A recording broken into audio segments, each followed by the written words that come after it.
Hello and welcome to the next installment of our 10-minute Tish trainings. Now, you would have seen a couple of my posts over this last week about just how much the importance of storytelling has been brought home to me this last couple of weeks. And particularly last week, it was the collision of incredible women who joined me in our live 3-day training event in Sydney at Immersion, going through stories at the same time as the women in our longer term program, the cohort, were also really diving deep into story.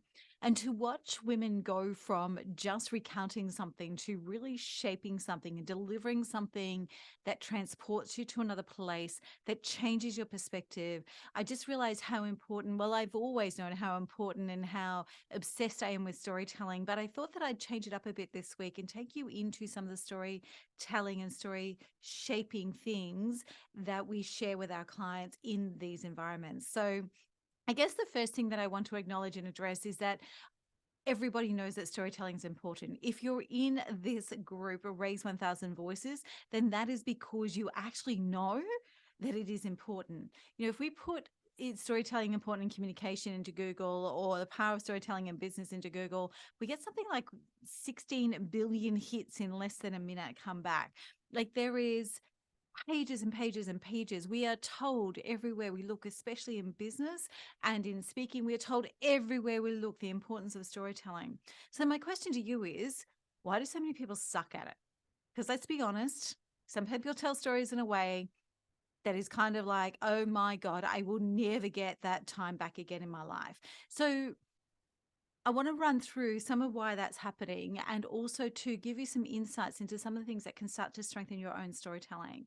So, the difference between those who just tell a story and waste our time and those who captivate us and entrance us is that they move from simply storytelling, telling a story, to story shaping. Now, there is a lot to story shaping that I cannot get into 10 minutes. We spent 2 days in our live event on stories. We spent nearly a month on stories in our longer program. This 10-minute training is not going to give you everything. I just want to give you some insight. And one of the things that I want you to understand is that raw and real and this speaking off the cuff and this, the platform availability that we've got is actually destroying valuable storytelling.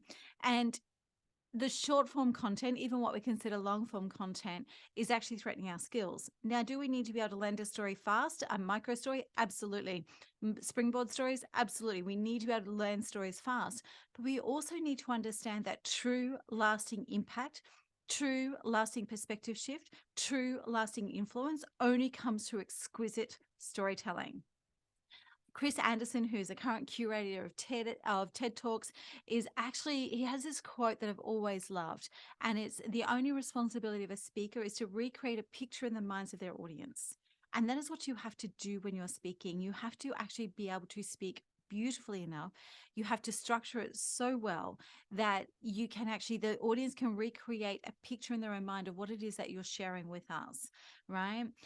The second thing about storytelling that I want you to understand is that telling of stories and telling them well is the fastest way to go from me to we. It is the fastest way to connect trust. In fact, one of the things we deep dive in our programs is the fact that storytelling, even when it's all about you, is not about you, right? Stories, we share stories and we tell stories to connect, to create connection and trust. And the third thing, and I mentioned as we open, there's a young or possibly not so young anymore, but there is a keynote speaker in New Zealand, Cam Colquhoun, who is a cerebral palsy. He lives with cerebral palsy, and he is an extraordinary closing keynote speaker. And yes, dramatic story, and yes, dramatic insights, but also very, very funny. And one of the things that he talks about with story and how important it's been in his life is that when we share story, we challenge assumption, we remove assumption and bend perception. And that's what we need to do every time we tell a story. So if stories aren't shifting somebody's perspective, if stories are just people telling you how amazing your story is, then you're not landing the story for your audience. So how do we shift from storytelling to story shaping? Well, there are three key elements that we go through. First of all, is we understand the types of stories. Yes, there are types of stories. And that's beyond hero's journey. And don't get me started on the hero's journey. We'll talk about that another time. But understanding the types of stories that are available for us to use. The second thing is we actually need to use story structure to shape our stories, to deliberately move our audience through the stories from where they are to where we want them to be, and make it a visceral experience for them. So what I mean by that is we elicit an emotional response of some description. Right. So that's number 2 is understanding story structure to shape our stories. And number 3 is unlocking the power of storytelling tips. So once we have the story ideas and the story types, and then we actually understand the structure that we should use for that story, then what we need to also, well, we don't have to, we're all adults, let's face it. But where we actually then shift to story shaping is when we actually bring in some of these exquisite mastery elements of storytelling. And we run through a lot of those with our clients when we're working with them. So the 3 elements to being a more powerful storyteller and to become a story shaper is understanding the types of stories, using story structure to shape the stories, and unlocking the power of storytelling tips. So today, we've only got 10 minutes. I'm going to run you through the story types. There are 8 key story types. First 5 are for all speaking. Okay. So the first story type that we have is global. What a global story means is that it is bigger than the room. And what do I mean by that? Well, it could well be a global trend. It could be a global event. It could be something everybody's aware of. It could be just an experience that is bigger than the room. Right. So once heard a blind man who climbed Mount Everest give a keynote. He was formidable. Now that experience is bigger than the room. I work with gold medal Olympians, and their experience of winning a gold medal is usually bigger than most rooms, right? But it can also be data. It can be a trend. It can be something that's happening globally, or something that you've actually discovered from around the world. So literally the global story is bigger than the room. And the whole idea of the bigger than the room is that we actually shift people's perspective up. We lift them out of their day to day and get them thinking about something that's bigger than them, right? And it doesn't have to be dramatic or traumatic. It can be celebratory, it can be informational, it can be educational, but it is a story that lifts us from our current reality. The other thing that's really important about a global story is to surprise and delight. So, for example, people might tell stories about Steve Jobs as a global story. I think it's more an anecdote, but we'll talk about that later. And Steve Jobs is an entrepreneur, and everyone tells the same sorts of stories, right? Find something that surprises and delights. I say to people all the time, if you want to tell a story about Steve Jobs that gets our attention as you open, don't use the stuff we see everywhere.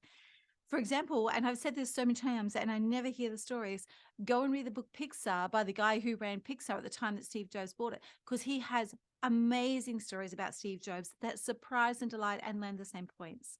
So global stories, bigger than the room, just make sure that they're not something that everybody already hears. And also pressure test, right?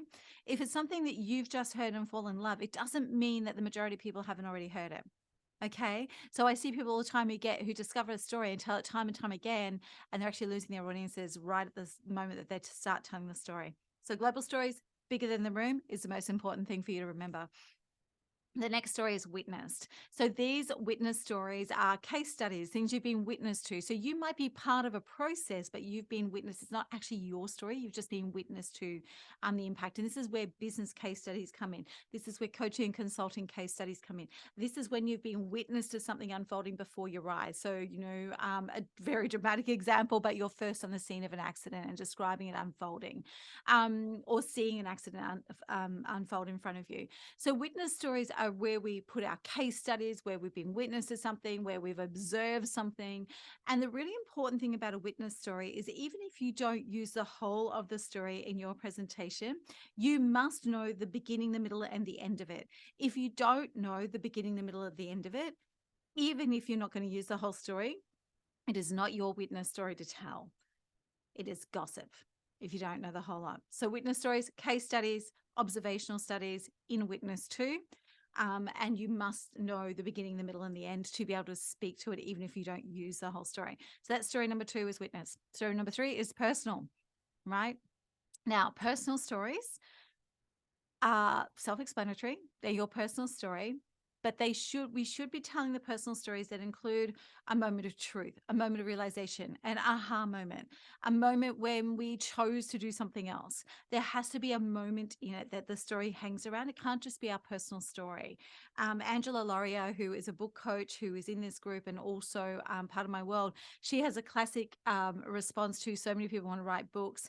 And she's like, some stories are just a life and not a book. Right. So if we're using personal stories, they really must include what I call moment of truth. Now, that moment of truth also doesn't have to be dramatic. In our most recent workshop, we actually had somebody who was really digging deep into some really raw and very big personal experience on a trauma drama side. And what she realized was the reason for her mission, yes, she'd been led to believe that she had to share that story, but it was a simple moment in time when she'd had enough. It had nothing to do with her personal trauma. So she's trying to bend it to a pretzel to get this thing in. And actually, her personal story about why this mattered to her was nowhere near as dramatic. It was literally a moment in time, almost like a sliding doors moment.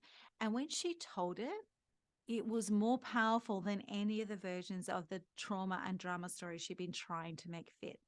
So the personal story does not always have to be traumatic and dramatic. It can be just simply a moment of realization, a moment of truth. Rochelle Courtney, who is one of the women on my podcast, founded Share the Dignity. It's a massive charity here in Australia. And she tells the story, she tells the story of her personal story of realizing that she wanted to do this. And it was reading an article that someone sent her via a Facebook Messenger. And in that moment, she knew that this would be her life's work.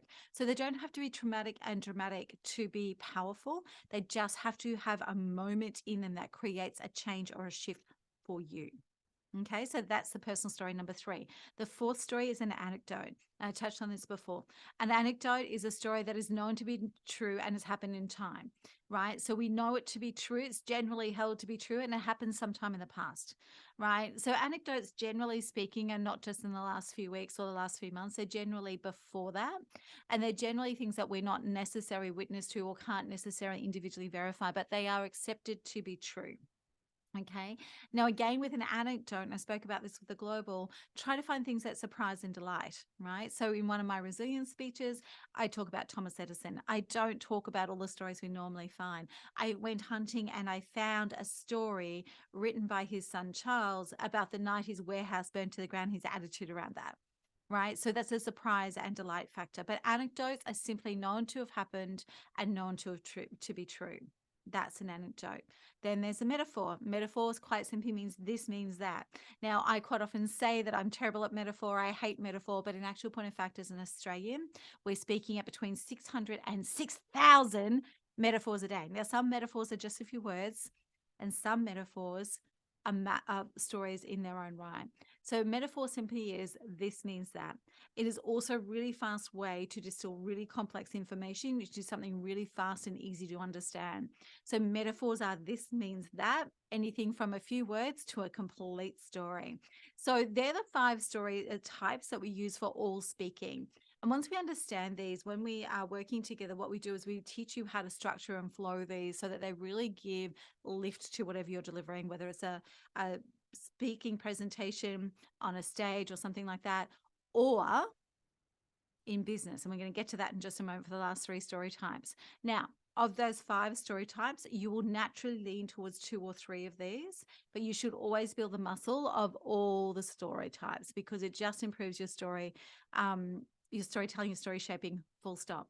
But you will always naturally lead towards 2 or 3. If you are only using one, hot tip, you're going to be a bit boring. So I want you to actually challenge yourself to find another 1 or 2 story types you would love to use in your speaking, because when it's just one type of story, it becomes monotonous, it becomes repeated, it becomes boring. Like I said, boring to the audience. Okay, so one of the reasons why we have these 5 story types is we'll use at least 3 of them every time we speak. Okay, so then let's get to the business story types. And this is actually my favorite part. Some of you know that I'm a pitch coach for entrepreneurial incubators. I love, love, love, love business stories. But I really love business stories when I get to work with owners and founders to work out what their business stories actually are. So there are 3 really important stories that we need to create in business. And there's about 7 or 8 altogether, but these are the 3 that really matter. And these are in that 8 that I spoke about. So in business story types, there is the BSO, the business story of origin. Why did you start this thing? What got your attention? What was the problem you're looking to solve?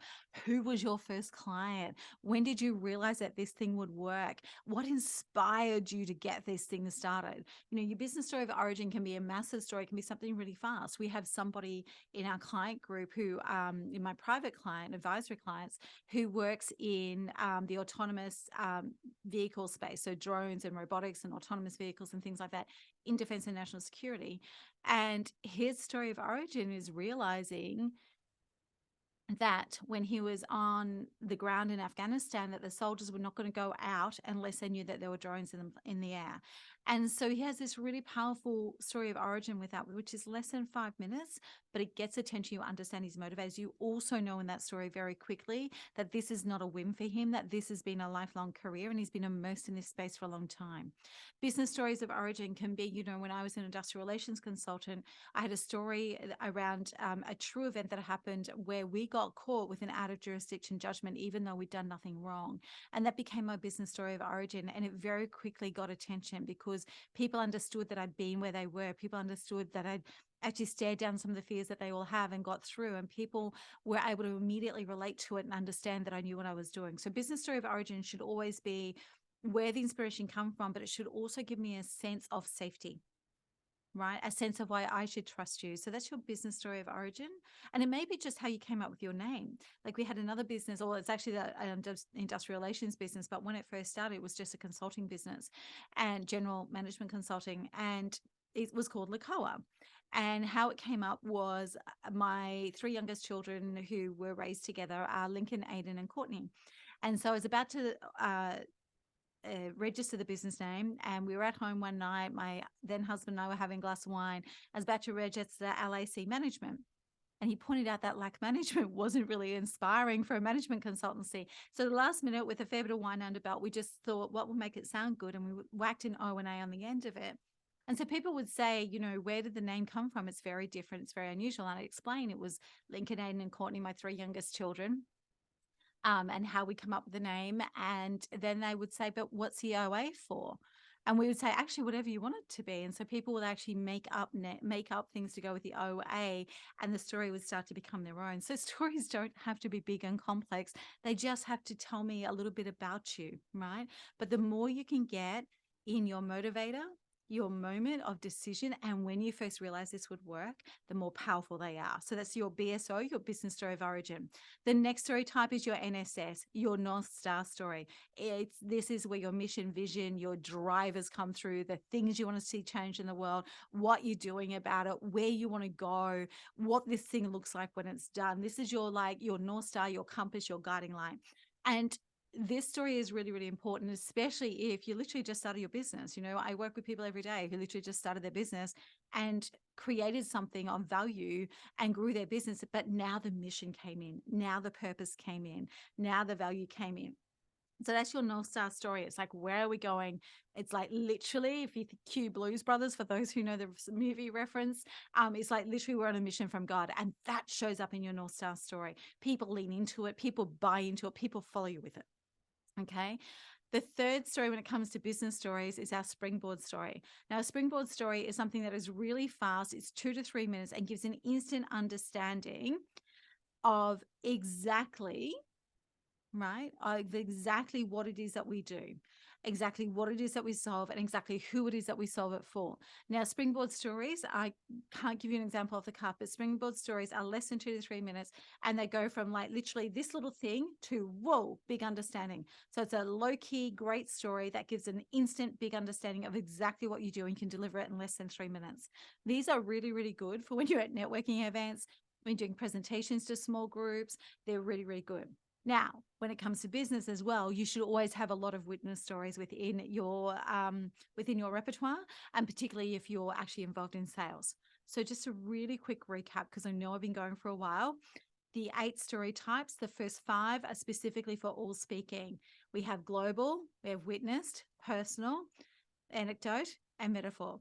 You will naturally excel at 2 to 3 of those. Always make sure you're using at least 2 to 3 of those types in every time you speak, and build the muscle across all of them. Then the next 3 story types in our 8 is our business story of origin, our North Star story, and our springboard story. What I want you to really understand is that storytelling is not just telling story off the cuff. Natural storytellers, absolute raconteurs, are few and far between. I actually dated somebody who was very high profile for a while. This is in my early 20s. And what I loved about him was not his profile and not his achievements, but I would literally walk into his house when we were actually having dinner at his house. He would hand me a glass of wine as I walked in, and he would just tell stories about his adventures. He was a true raconteur, the kind of person who could hold court through storytelling. Now, that's unusual. Most of us aren't born with that skill, and most of us have bought into the bullshit that so long as we're speaking real and raw and off the cuff, it'll all be good. Right? That's actually about you. It's nothing to do with your audience. Okay. So, what I want you to understand is that storytelling, story shaping is a skill that we can all invest in. And it's the quickest way to get what we want. Before I go, one more tip, one more quick thing that I want to tell you. I quite often get asked, how can I improve my storytelling skills fast? How can I, get better at this really fast? I'm going to give you a hot little tip that works really well if you choose to use it. And this is go and grab Harry Potter, any book. Now, I don't care whether you like Harry Potter or not. The truth is that it is one of the most prolific stories on the planet. It is well written. It is well executed. The character development is extraordinary. The way we weave through story is extraordinary. I don't actually care whether you like it or not. And if you really don't like it, grab another book, but it must be fiction. It cannot be nonfiction. It must be fiction. So grab a Harry Potter book and copy type a chapter a day. Now, what I mean by copy type is don't think about what you're typing. Literally type the letters and the words as you see them.